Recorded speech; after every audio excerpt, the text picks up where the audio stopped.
Hari ini akan nanam bersama siapa saja, Pak? Hari ini kita secara serentak, secara simbolis kita menanam jagung. Kenapa kemudian Polri memilih komoditi jagung ketimbang komoditi yang lain? Lakukan evaluasi, ternyata kebutuhan jagung kita masih cukup tinggi. Dan jagung ternyata di data Badan Pusat Statistik itu kita masih impor. Hari ini kita menanam dengan pondok pesantren. Ya, pondok pesantren baru dilaksanakan hari ini, Pak. Oh, sebelumnya baru pertama kali hari ini. Ya, dilaksanakan serentak seluruh Indonesia. Di lahan kurang lebih hampir sekitar 200.000 hektar. Harapan Pak Kapolri, moga-moga bisa terwujud 500 SPG di tahun 2025 ini. Data dari BPS itu menyebutkan bahwa ada lebih dari 7 juta orang di Indonesia itu menganggur, Pak. Untuk desk ketenagakerjaan. Oh, baru artinya, ya, Pak? Baru. Desk ketenagakerjaan itu bukan hanya permasalahan-permasalahan tentang hubungan industrial aja, tapi juga mempersiapkan lapangan pekerjaan baru. Sobat Tempo, cakap-cakap kali ini hadir spesial langsung dari Jombang, Jawa Timur, karena kita akan ngobrol bersama dengan Wakapolri baru Republik Indonesia, ada Komjen Pol Dedy Prasetyo. Nanti kita juga akan punya kesempatan untuk ngobrol-ngobrol bersama beliau tentang program Astacita yang juga menjadi salah satu komitmen Polri. Seperti apa? Langsung aja kita tunggu. Yuk!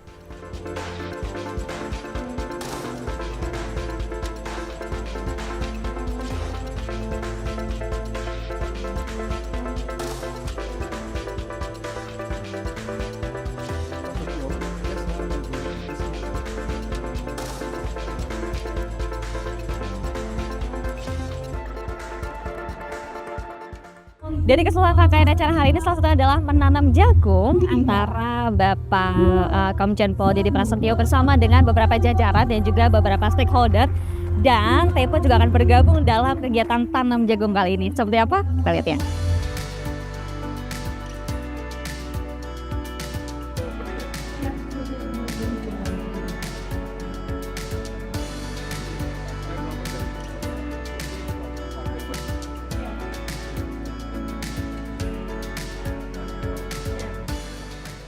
Pak Dedy, hari ini akan nanam bersama siapa saja, Pak? Hari ini kita secara serentak, secara simbolis kita menanam jagung dengan melibatkan dari pondok pesantren. Ya, pondok pesantren ada 264 pondok pesantren di Jawa Timur dengan luas lahan yang ditanam hari ini 500 hektar. Seluruh Indonesia juga akan melibatkan 264 pondok pesantren dengan luas lahan kurang lebih sekitar hampir 200 hektar, 200.000 hektar yang ditanam pada hari ini. Oke, Pak, tadi sempat monitor dengan teman-teman di sana itu gimana, Pak, kondisi komoditas yang dipanen di sini? Ya, Oke. Alhamdulillah di sini Jawa Timur selalu menjadi role model dengan bibit jagung yang betul-betul yang berkualitas. Tadi bibit jagung Bayangkara ini 1 hektar bisa menghasilkan 10-12 ton jagung dengan kualitas yang cukup baik. Andalan nih Pak, jagung Jawa Timur ya, Pak ya? Jawa Timur andalan. Mantap. Ya. Oke, kita mulai ya Pak berarti ya. Baik. Siap. Siap.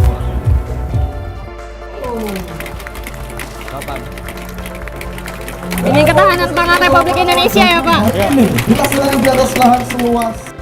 Amin, amin, amin. Dan saat ini tempat untuk penanaman jagung.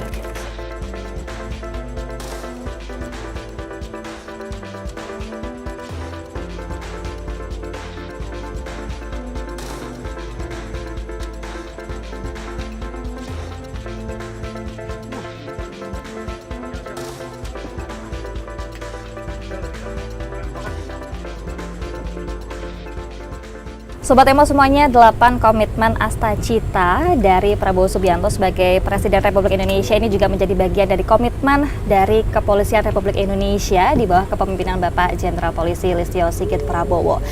Nah, sebagai informasi Sobat Tempo, hari ini kami melakukan tapping itu pada tanggal 6 Agustus 2025, dan baru saja tadi malam kami mendapatkan kabar kalau Bapak Komjen Pol Dedy Prasetyo mendapatkan amanah atau kepercayaan baru sebagai Wakapolri. Selamat Bapak. Makasih Pak Cia. Semoga lancar perjalanannya sebagai Wakapolri. Amin. Amin, rabbal alamin. Nah, hari ini kita akan sedikit ngobrol-ngobrol Bapak, tapi sebelum itu kita sama-sama mengucapkan kepada Sobat Tempo semuanya dimanapun, selamat Hari Kemerdekaan Republik Indonesia yang ke-80 tahun. Merdeka. Merdeka. Merdeka selalu. Merdeka selalu. Oke, baik, Pak Deddy Ya. Prasetyo, hari ini kita sudah melakukan serangkaian acara, begitu ya, termasuk tadi Tempo juga tergabung dalam tanam jagung. Sebelum saya bertanya tentang bagaimana progres, kemudian target soal penanaman ini dan segala macam, gitu ya, karena bagian dari Astacita tadi, kira-kira kenapa kemudian Polri memilih komoditi jagung ketimbang komoditi yang lain? Karena kan di Indonesia kayaknya banyak banget sebenarnya komoditi apa, termasuk kita tahu ada istilah bahwa tongkat kayu dan batu di Indonesia jadi tanaman gitu kan. Tapi kenapa memilih jagung? Ya, jadi begini, awalnya ketika Bapak Kapolri mengikuti sidang kabinet, ya ada perintah dari Bapak Presiden terkait menyangkut masalah swasembada pangan, di mana TNI pada saat itu sudah diperintahkan bersama Kementerian Pertanian untuk cetak sawah dan mulai penanaman padi secara masif dan serentak. Targetnya memang pada saat itu padi atau beras harus tahun 2025 ini harus mencapai titik swasembada. Kemudian setelah itu dilakukan evaluasi, ternyata kebutuhan jagung kita masih cukup tinggi. Dan jagung ternyata di data Badan Pusat Statistik itu kita masih impor. Ya, beberapa tahun lalu kita 1,6 juta ton kalau nggak salah data yang saya baca itu. Kemudian Bapak Kapolri diperintah oleh Bapak Presiden, Polri harus mengambil peran di situ.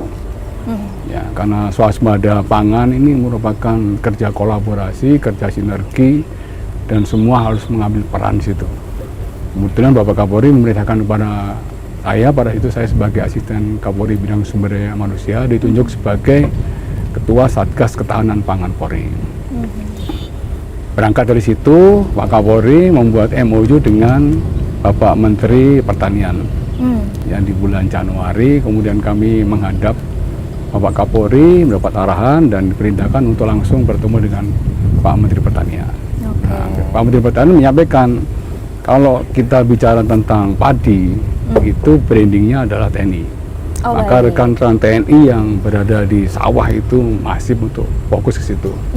Nah, Pak Menteri Pertanian minta Polri sekarang fokusnya sesuai dengan arahan Bapak Presiden adalah jagung. Mantap. Artinya Polri identik dengan jagung. Oke. Ya, berangkat dari situ, ya kemudian kami lapor ke Pak Kapolri tentang 4 program yang harus kami persiapkan dalam rangka untuk mendukung ketahanan pangan, khususnya fokus ke jagung. Maka langsung running.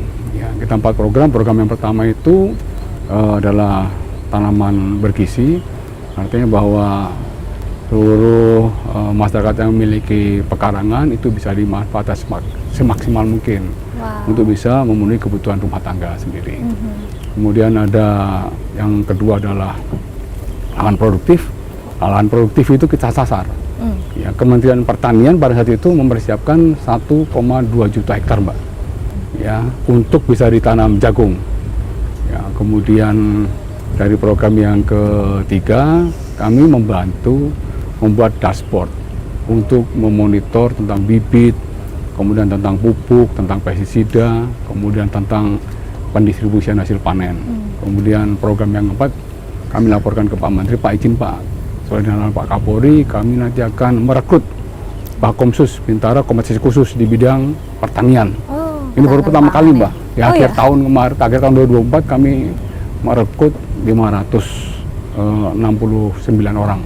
Banyak antusias ya Pak? Ya, Bakomsus itu dari SMK Pertanian, SMK Perikanan, SMK Peternakan, dan itu tersebar di seluruh provinsi yang ada di Indonesia. Alhamdulillah mereka sudah selesai pendidikan di tahun 2025 ini, kemudian mereka tidak langsung ditempatkan ke seluruh Polda jajaran, tapi mereka langsung melaksanakan magang dulu di Polda Jawa Tengah, kemudian mereka diisi juga bekerjasama dengan Kepala Dinas Pertanian di Jawa Tengah untuk bisa langsung berkomunikasi, memanage tentang berkomunikasi dengan para yang ada di Kementerian Pertanian itu, Mbak, yang di sawah-sawah ini. Ya, langsung bisa berkomunikasi petugas-petugas yang ada di Kementerian Pertanian di sawah-sawah, koordinasi dengan namanya Bintara Babin Kamtimas yang mendukung tentang program ketahanan pangan atau Bintara Pendamping Penggerak Ketahanan Pangan. Alhamdulillah, ya ini sudah berjalan di kuartal ketiga, Pak. Alhamdulillah. Kira-kira begitu. Oke, nah itu tadi dibilang sudah berjalan sampai kuartal ketiga ini. Tiga, Gitu. ya. Tapi kalau bicara soal target Pak dan Ya. progresnya bagaimana? Apakah ada jangan-jangan targetnya sudah tercapai Ya. jauh terlampaui atau bagaimana? Ya, jadi gini, jadi di kuartal 1 memang dari target yang tadi disampaikan tuh 1,2 juta hektar, ternyata setelah kita lakukan verifikasi, kita lakukan asesmen, seluruh jajaran dari mulai tingkat Polsek, Polres, Polda untuk melakukan asesmen tentang titik yang sudah ditetapkan oleh Kementerian Pertanian, ternyata hanya 774.000 lahan yang siap untuk ditanamin. Oke. Ya, dari 774.000 itu di kuartal 1 kemarin kita kick off Bapak Kapolri bersama Bapak Panglima TNI melaksanakan kick off di Polda Jatim di Polres Sidoarjo. Itu diikuti serentak oleh seluruh jajaran. Cuman pada saat itu luas lahan yang ditanam itu hanya sekitar 26.000 hektar, masih jauh dari target. Oh, Di targetnya kuartal sendiri? 1 ya, kuartal 1. Targetnya sendiri kalau bisa kita minimal kalau misalnya 1 juta hektar, harapan kita setiap bulan kita bisa 100.000 hektar lah. Ya kan 1,2 juta Ya. Mbak. Yang kemudian di tanam yang kedua itu di Jawa Tengah, sama Panglima TNI dan Pak Kapolri dengan beberapa kementerian terkait juga menanam serentak, itu capai targetan masih di bawah 100.000 hektar. Kemudian di kuartal kedua kami menanam juga, melakukan penanaman di Jawa Barat, dihadiri oleh Pak Menteri Pertanian. Nah, pada saat itu masih 119.000 hektar. Bapak Kapolri memerintahkan kepada kami, tolong untuk digenjot lagi seluruh jajaran. Kejar terus ya. Kalau misalnya kita di kuartal kedua ini baru mencapai 119.000 hektar, akan sangat jauh.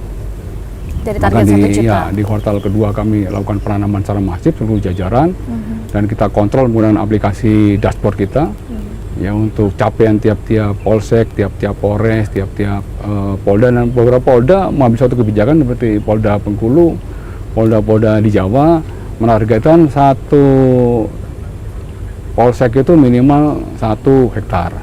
Jadi kita Satu bisa polsek, lebih 1 masif lagi. hektar. Kemudian ditambah lagi ada yang kepala desa komit 1 desa 1 hektar. Wow. Jadi akan lebih masif di semester kedua kita berhasil menanam di lahan kurang lebih hampir sekitar 229.000 hektar.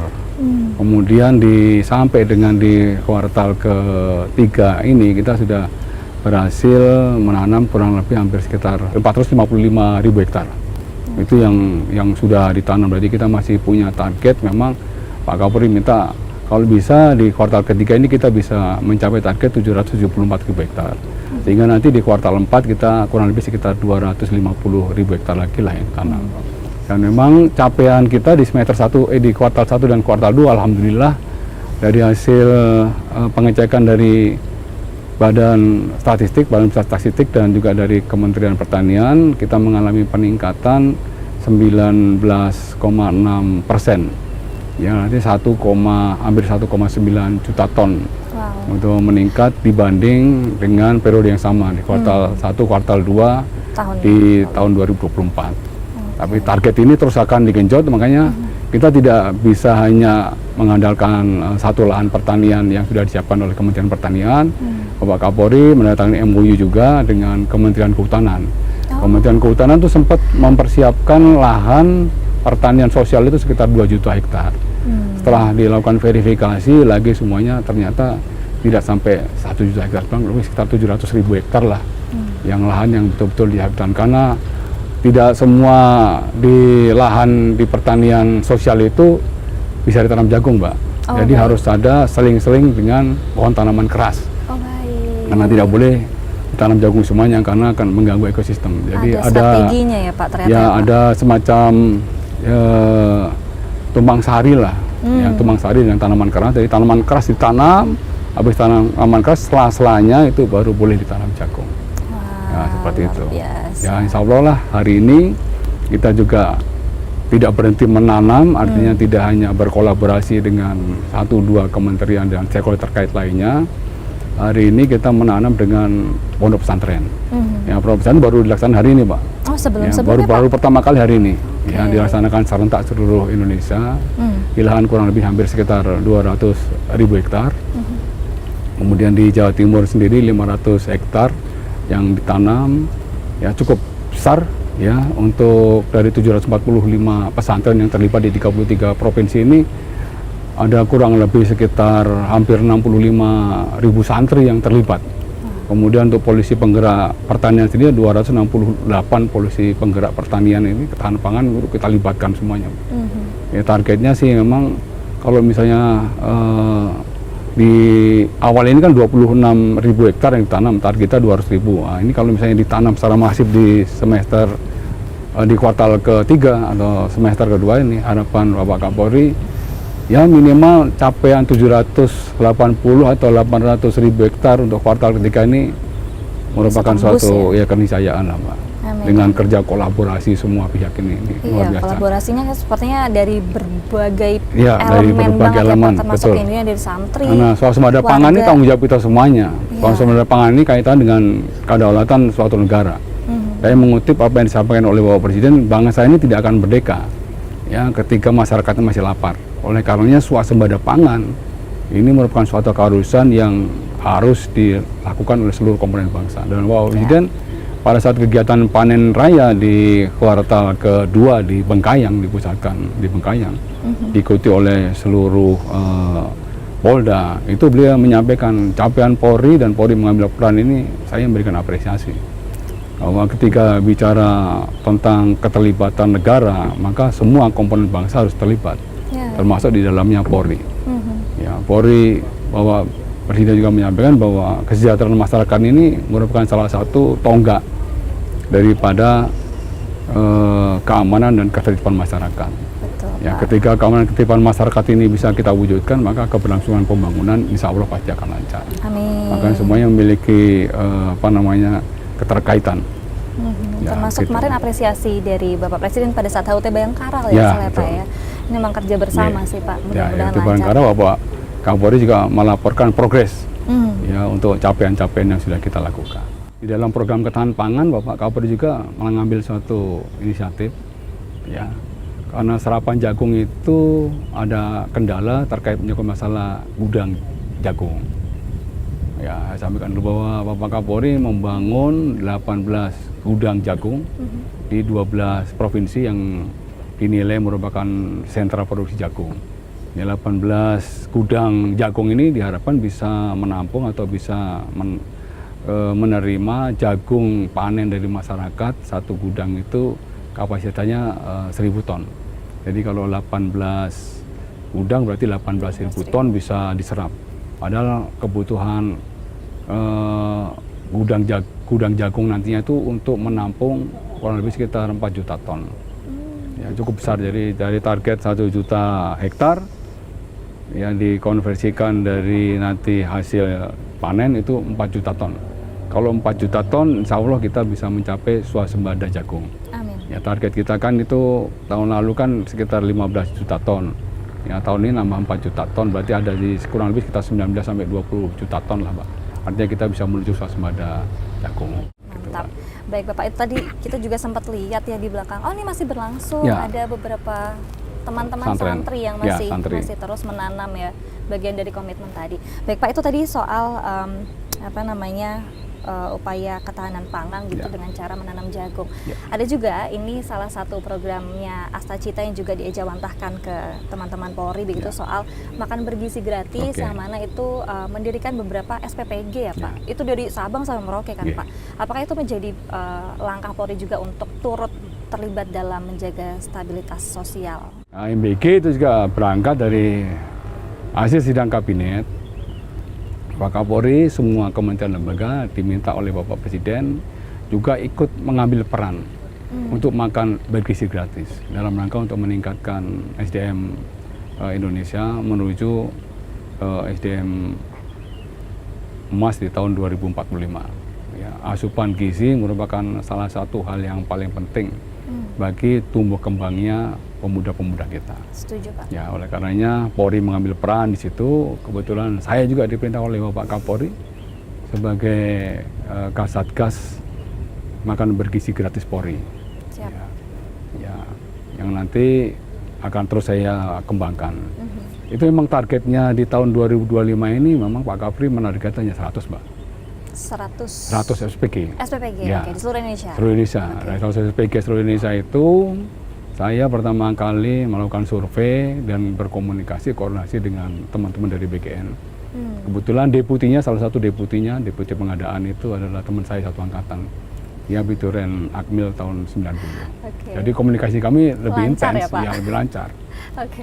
Ya, kami dikasih clue-cluenya, kemudian kami dikasih untuk model pembangunannya, kami dilakukan pendampingan untuk melakukan asesmen. Nah, maka kami lakukan pembangunan dulu untuk menjadi role model bagi seluruh Indonesia. Oh, Ya jadi nggak apa? mungkin kami memerintahkan Trial dulu. jajaran, kami sendiri belum melaksanakan. Maka kami membangun 2 SPPG dengan prototipe BKN, yang pertama di Pejaten, yang kedua di Cipinang. Ya, setelah running kami langsung memapping polda prioritas. Oh, Ya, ada 16 polda harus ada prioritas. dulu ya. Ya, pakai 16 polda prioritas. Dan 16 polda prioritas ternyata beberapa polda kayak Papua saya ikut Bang, saya ikut Pak. Wah, kita tambah jadi 20 polda prioritas. Mantap. Dari 20 polda prioritas masing-masing kami targetkan satu dulu. Tapi yang cepat langsung mengambil peran itu Polda Jabar dan Banten. Nah, Polda Jabar dan Banten itu bersamaan pada saat itu diresmikan oleh Bapak Kapolri, kemudian Bapak Menteri Pendidikan Dasar Menengah, kemudian ada dari Kepala BKN dan dari kantor staf kepresidenan. Ya, kita resmikan 4 SPG yang langsung operasional. Pejaten, Cipinang, Polda Jabar dan Polda Banten. Sementara 16 lainnya itu langsung melaksanakan groundbreaking bersama-sama. Ya, bersama-sama. Dalam proses perjalanan kita asistensi terus, kita komunikasi terus dengan BKN, kemudian kita menemukan pola.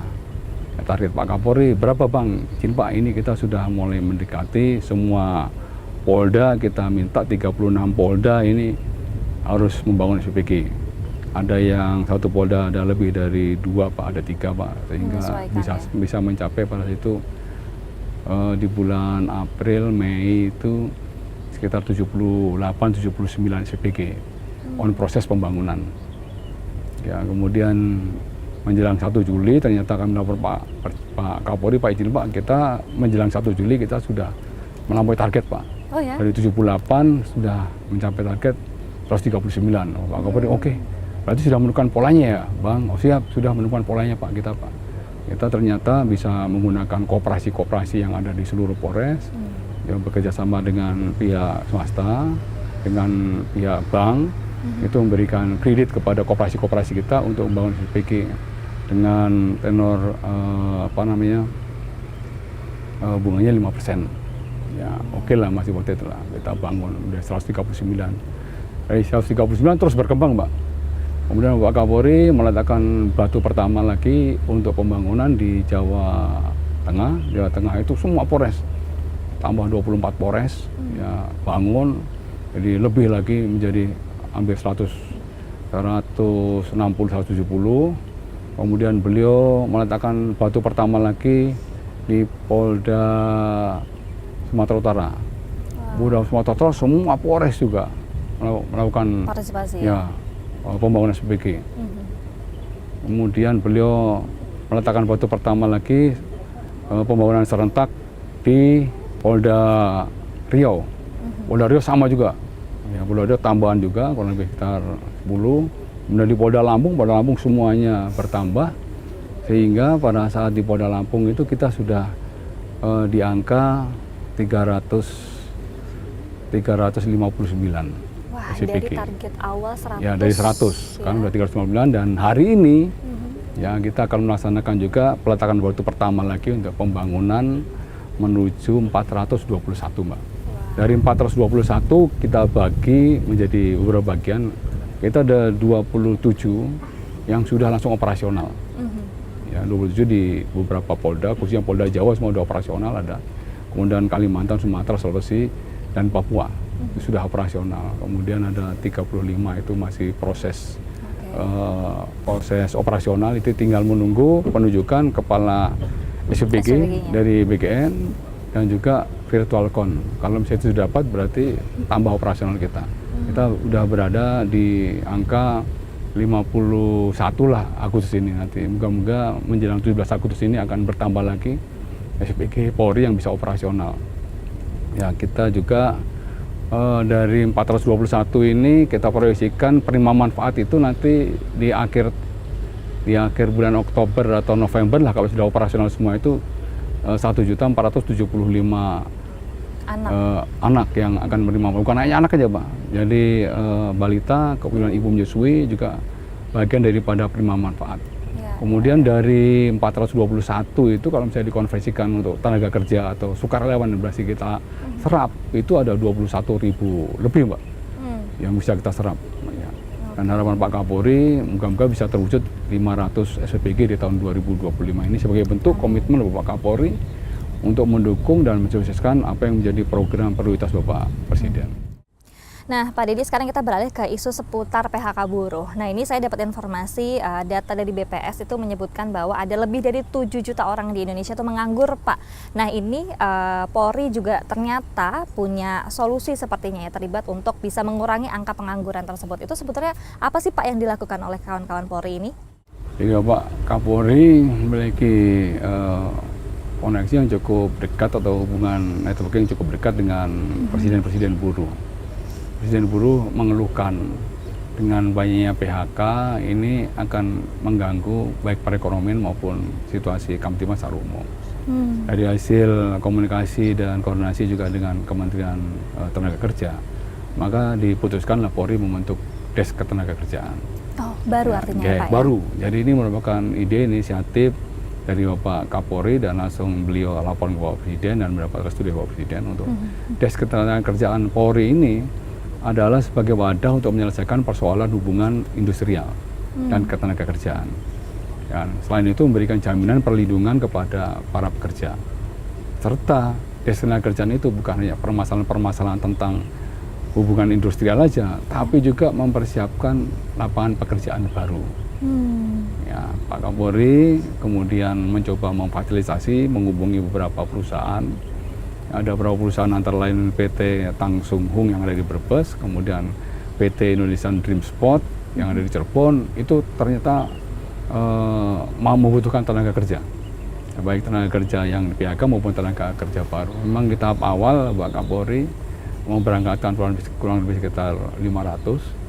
Ya, kemudian yang kemarin yang kedua kurang lebih sekitar 1.200, dan tahap yang ketiga ini ditargetkan dari 4 perusahaan yang ada di Jawa Tengah maupun di Jawa Barat itu bisa menampung kurang lebih sekitar hampir 50.000 tenaga kerja.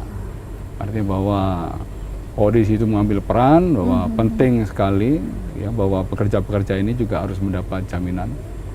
Harus mendapat juga bantuan untuk keberlangsungan hidup. Tapi mengapa penting sih Pak? Apakah memang ada kaitannya antara tadi jumlah pengangguran yang cukup banyak dengan misalnya angka kriminalitas atau apa? Ya, jadi ketika kita melihat satu konsep keamanan ketipan masyarakat secara luas, ya maka itu memiliki suatu hubungan yang erat hubungannya, Pak. Karena kesejahteraan ekonomi itu bisa mengaruhi gangguan Kamtibmas di suatu negara. Kalau misalnya sejahtera, masyarakat sudah sejahtera, maka ada satu teori dasar lah yang ada di kepolisian itu antara niat dan kesempatan. Kalau sudah sejahtera, masyarakat nggak ada niat untuk melakukan kejahatan. Kesempatan juga ngapain? Kita sudah sejahtera. Kalau misalnya niat dan kesempatan tidak bertemu, maka kejahatan tidak akan terjadi. Ini teori-teori dasar yang memang di mana Polri harus mengambil peran di situ, baik ketahanan pangan, MBG maupun Desk Ketenagakerjaan. Kita tagline Pak Kapolri adalah Polri untuk masyarakat, maka Polri harus berada di tengah-tengah masyarakat, bersama-sama masyarakat, menciptakan situasi yang kondusif, situasi yang aman, dan situasi yang harmoni menuju masyarakat yang sejahtera. Amin, amin. Ya. Baik, Bapak terakhir Pak, ada nggak sih Pak pesan dari kawan-kawan Polri kepada masyarakat barangkali ya yang bisa disampaikan gitu terkait bahwa tugas Polri itu sebenarnya nggak cuma tentang menjaga keamanan aja, tapi juga bisa terlibat dalam isu-isu sosial, kemanusiaan, dan sebagainya. Ya, tentunya di sini bahwa membangun suatu bangsa yang besar seperti bangsa Indonesia dengan keberagaman, kebinekaan, dan berbagai macam dinamika yang terjadi saat ini. Bahwa sinergi, kolaborasi, kerjasama, dan kita punya semangat dari leluhur kita yang diturunkan sampai dengan hari ini adalah semangat gotong royong. Ya. Itu harus terus kita gaungkan. Guyup ya Pak? Harus guyup, menjaga persatuan kesatuan dan keterlibatan semua pihak terkait menyangkut masalah swasembada pangan. Ini merupakan kedaulatan suatu bangsa, harus ikut andil di situ Mbak, harus mengambil peran dan tanggung jawab di situ Mbak. Ya, karena kalau misalnya kedaulatan pangan ini kita bisa wujudkan, masyarakat pasti akan sejahtera. Dan Gitu, sekali lagi Pak. itu tugas bersama ya Pak, semua Betul. elemen masyarakat. Ya. Oke baik, terima kasih banyak Pak Iya, Dedi Prasetyo terima atas kasih, waktunya Pak. untuk Tempo. Mudah-mudahan informasinya bermanfaat untuk kita semua ya Pak ya. Sehat-sehat Ya, selalu sama. Pak. Alhamdulillah. Dan juga semangat untuk mengemban tugas barunya tentu Amin, saja. amin, amin. Terima kasih Mbak. Oke baik, dan pemirsa itu tadi bincang-bincang saya bersama dengan Bapak Dedi Prasetyo. Dan dari kata saya Decian Pestakur yang bertugas pamit undur diri. Kita akan jumpa di Cakap-Cakap episode selanjutnya. Bye-bye. Bye-bye.